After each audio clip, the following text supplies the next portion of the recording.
The wall outside Missouri Governor Mike Parson's office is filled with these Post-it notes tonight. The messages say the word veto on them, referencing the state's new abortion measure. News 4's Kim St. Ange details what is set to be one of the strictest bans in the country. And the governor says he considers whether bills follow the Missouri Constitution when he's deciding whether or not he'll sign it.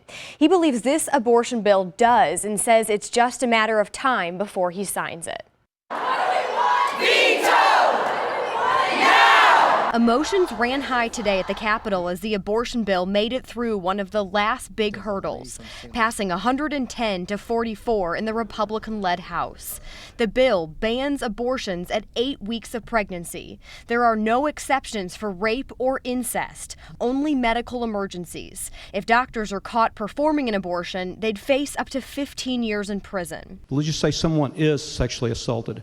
They have 8 weeks to make a decision. I've never really studied it, but I've heard of the morning after pill, where if someone feels that they've been sexually assaulted, they could go do that. The decision brought Democratic Representative Carrie Engel to tears. She's a social worker outside of Kansas City.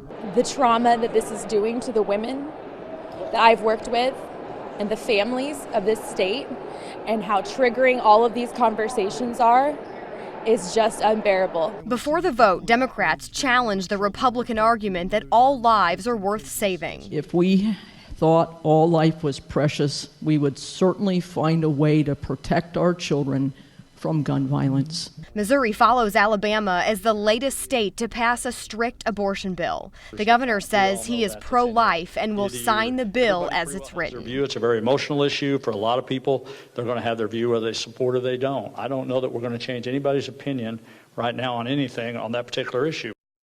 You know, and it's worth mentioning the governor tonight repeatedly asked, okay, how can you support this bill that doesn't have any exceptions for rape or incest? And he just kept dodging that question from reporters. Under the provisions of this bill, Kim, women will not be punished if they get an abortion. Is that correct? Right. So not the women. Like I was saying, it's only really going to be the doctor who would be punished. But we're talking about potentially up to 15 years in prison. And then on top of that, they could also actually lose their medical license. All right, Kim, thank you. We researched abortion laws in other states. According to the Guttmacher Institute, 14 other states just this year have enacted bans or restrictions.